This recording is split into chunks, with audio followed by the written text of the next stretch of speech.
इस वीडियो में हम पढ़ेंगे भारतीय विदेश नीति की विशेषताएं। इससे पहले हम भारतीय विदेश नीति पर 2 वीडियो बना चुके हैं। पहला वीडियो था भारतीय विदेश नीति के उद्देश्य और दूसरा वीडियो था भारतीय विदेश नीति के निर्धारक तत्व, और यह है हमारा तीसरा वीडियो। और क्या है भारतीय विदेश नीति की विशेषताएं। तो चलिए शुरू करते हैं। सितंबर 1946 में अंतरिम सरकार की स्थापना के बाद से ही भारतीय विदेश नीति विकसित होने लगी। पंडित नेहरू ने स्पष्ट कहा कि स्वतंत्र भारत अंतर्राष्ट्रीय क्षेत्र में एक स्वतंत्र विदेश नीति का अनुसरण करेगा और किसी भी गुट में शामिल नहीं होगा। तो पंडित नेहरू ने क्या कहा था कि भारत अंतर्राष्ट्रीय क्षेत्र में एक स्वतंत्र नीति का पालन करेगा और किसी भी गुट में शामिल नहीं होगा, यानी कि न ही तो अमेरिकी गुट में शामिल होगा और न ही सोवियत संघ वाले गुट में शामिल होगा। यदि स्वतंत्र भारत की विदेश नीति का विश्लेषण करें तो निम्नलिखित विशेषताएं प्रकट होती हैं। तो अब देखते हैं भारतीय विदेश नीति की विशेषताएं। बहुत आसान सी हैं, बस आपको ध्यान से सुनना है। तो पहली विशेषता है गुटनिरपेक्षता की नीति। गुटनिरपेक्षता को भारतीय विदेश नीति का सार तत्व कहा जाता है। जब भारत स्वतंत्र हुआ तो उसने पाया कि विश्व राजनीति 2 विरोधी गुटों में बंट चुकी थी। एक गुट का नेता संयुक्त राज्य अमेरिका तथा दूसरे गुट का नेता सोवियत संघ था। विश्व के अधिकांश राष्ट्र 2 विरोधी गुटों में विभाजित हो गए और शीत युद्ध प्रारंभ हो गया। तो जब भारत स्वतंत्र हुआ था उस समय विश्व 2 गुटों में बंट चुका था। एक तरफ था पश्चिमी गुट जिसका नेता संयुक्त राज्य अमेरिका था, और दूसरा गुट था पूर्वी गुट जिसका नेता सोवियत संघ था। और विश्व के अधिकांश देश इन 2 गुटों में विभाजित हो चुके थे और शीत युद्ध प्रारंभ हो गया था।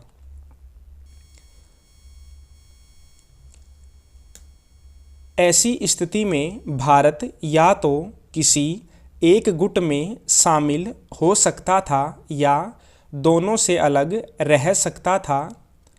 भारत ने किसी भी गुट में शामिल होना उचित नहीं समझा।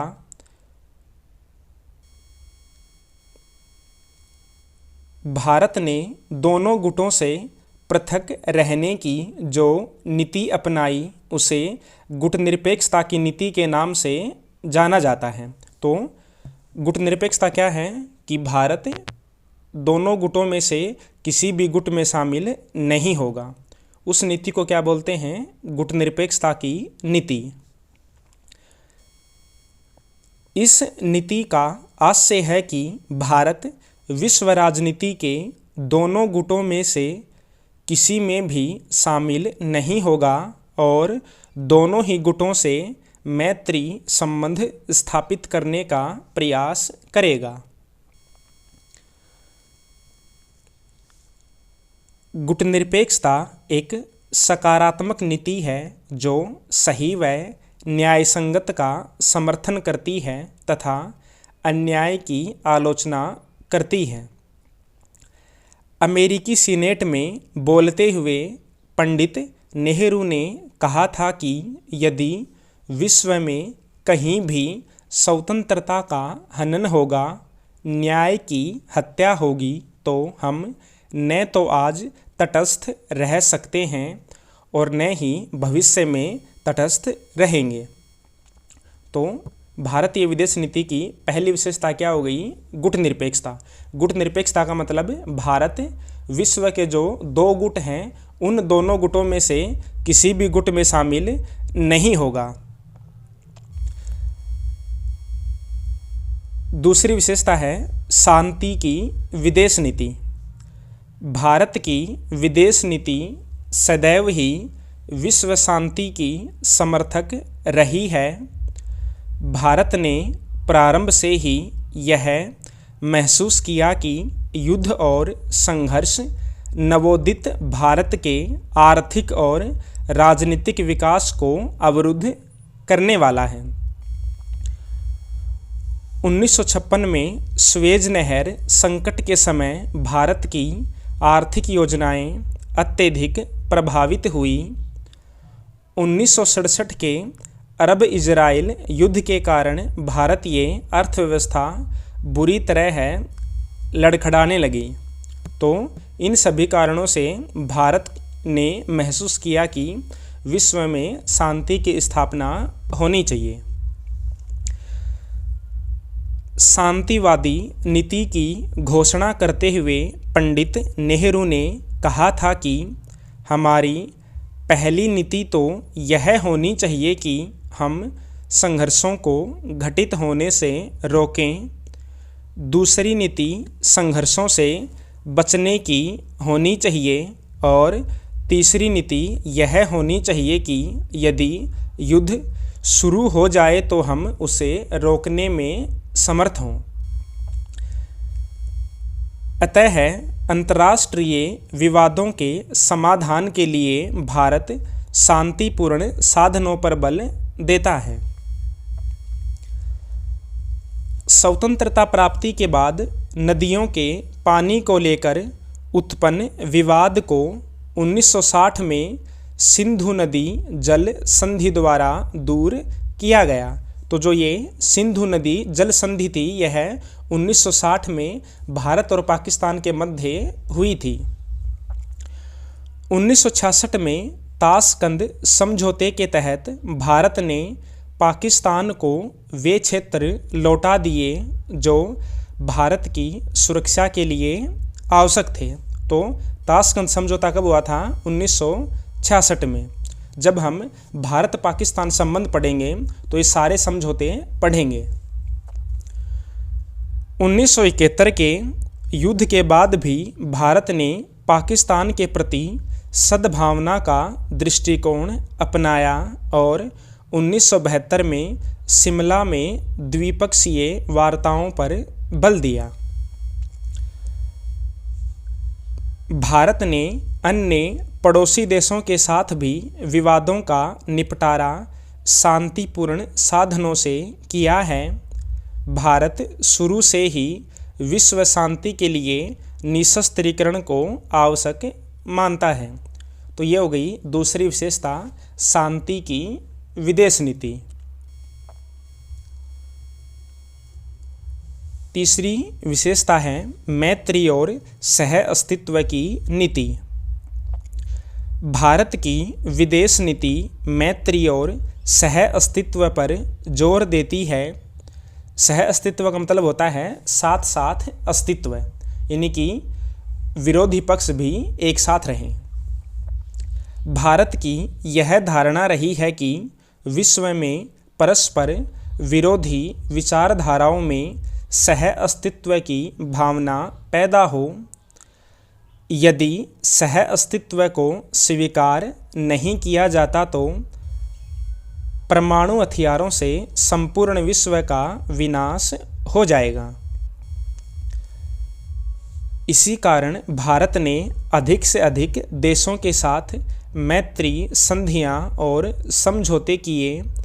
इन संधियों में भारत नेपाल संधि, भारत इराक मैत्री संधि, भारत जापान शांति संधि, भारत मिस्र शांति संधि, भारत सोवियत मैत्री संधि, भारत बांग्लादेश मैत्री संधि प्रमुख हैं। पंडित नेहरू ने स्पष्ट कहा था कि विश्व में अलगाव के लिए कोई स्थान नहीं है। हम दूसरों से अलग रहकर जिंदा नहीं रह सकते। हमें या तो सहयोग करना चाहिए अथवा युद्ध। हम शांति चाहते हैं। अपना वश चलते हम दूसरे राष्ट्र के साथ लड़ाई नहीं चाहते। तो ये हो गई तीसरी विशेषता। भारतीय विदेश नीति की तीसरी विशेषता क्या है? मैत्री और सह अस्तित्व। चौथी विशेषता है विरोधी गुटों के बीच सेतुबंध बनाने की नीति। सेतुबंध का मतलब है दो विरोधी गुटों में सामंजस्य बनाए रखना या उन दोनों में संपर्क बनाए रखना।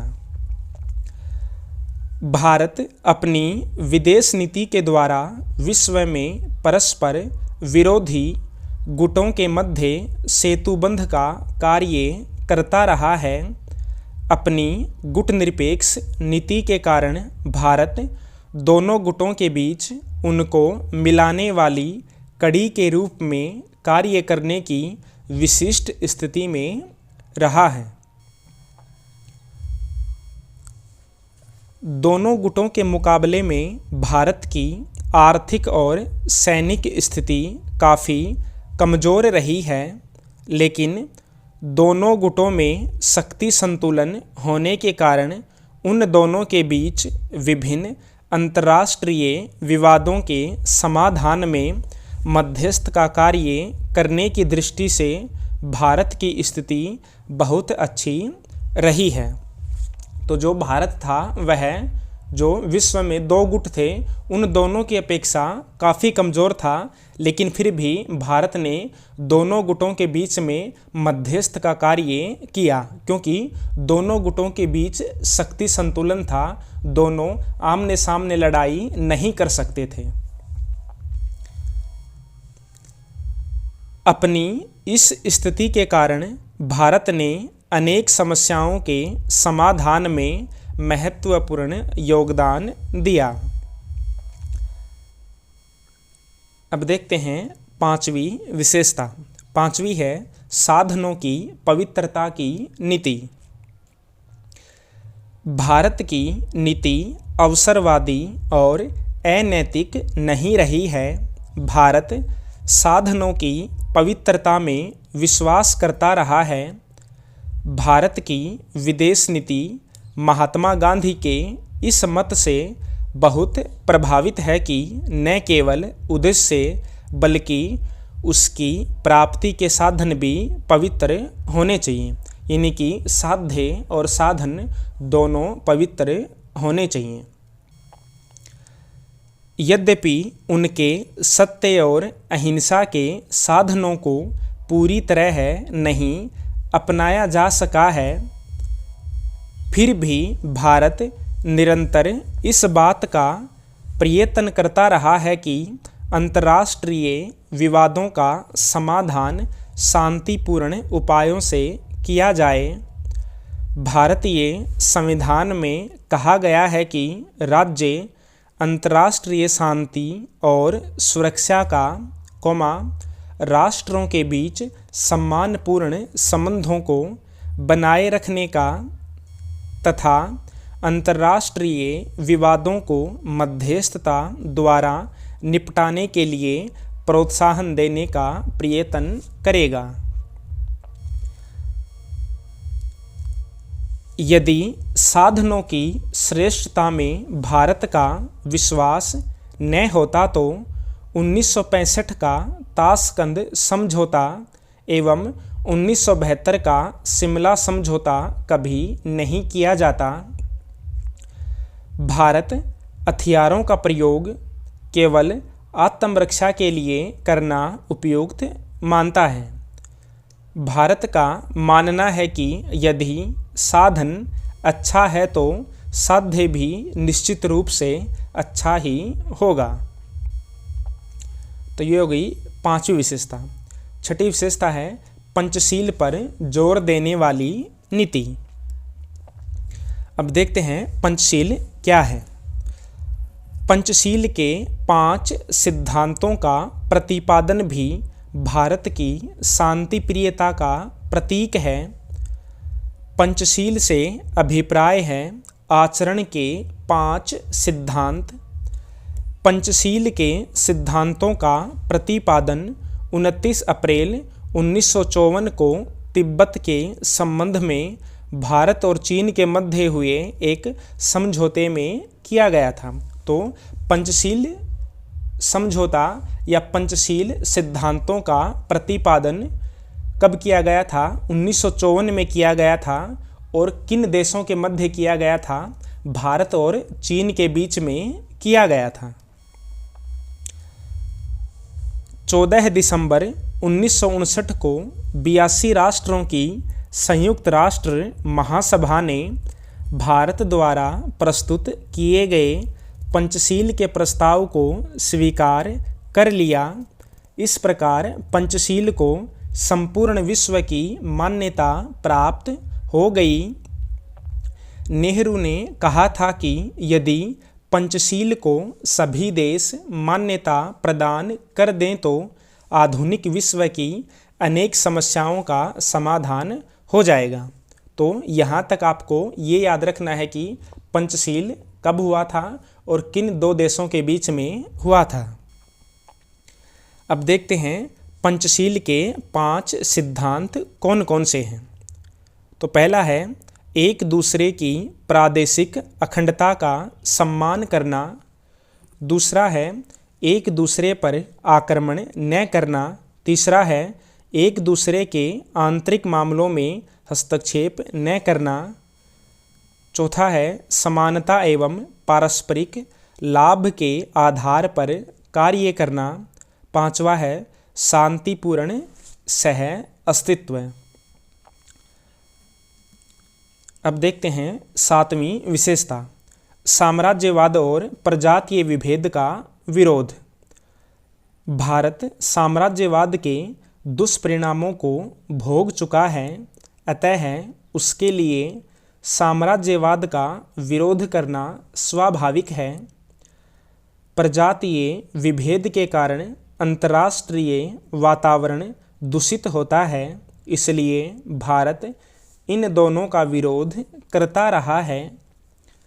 विश्व में जहाँ कहीं भी विदेशी दासता से मुक्ति पाने के लिए राष्ट्रवादी आंदोलन हुए, भारत ने खुलकर उनका समर्थन किया। तो भारत क्या करता है? जो प्रजातीय विभेद है, साम्राज्यवाद है, उपनिवेशवाद है, इन सभी का विरोध करता है। 1956 में इंग्लैंड और फ्रांस ने मिलकर मिस्र पर आक्रमण किया तो भारत ने इसका विरोध किया। इसी प्रकार भारत ने लीबिया, ट्यूनीसिया, मोरक्को, अल्जीरिया आदि देशों के स्वतंत्रता आंदोलन का पूरा समर्थन किया। पश्चिमी एशिया में भारत ने सदैव डॉलर साम्राज्यवाद का विरोध किया और अरब राष्ट्रों का साथ दिया। 1956 में ये पैराग्राफ फिर से आ गया है, इसलिए इसको आप छोड़ देना। अब यहाँ से शुरू करते हैं। भारत सैनिक गुटों का हमेशा विरोधी रहा है। भारत संयुक्त राष्ट्र संघ में उपनिवेशवाद के विरुद्ध आवाज़ उठाता रहा है। दक्षिण अफ्रीका में जब प्रजातीय विभेद अपनी चरम सीमा पर पहुंचा तो भारत ने दक्षिण अफ्रीका के साथ अपने कूटनीतिक संबंध विच्छेद कर लिए।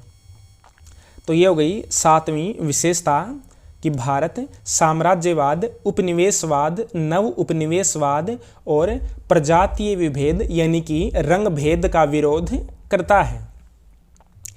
अब 8वीं विशेषता है संयुक्त राष्ट्र संघ का समर्थन करने वाली नीति। भारत संयुक्त राष्ट्र संघ की स्थापना करने वाला एक संस्थापक सदस्य है।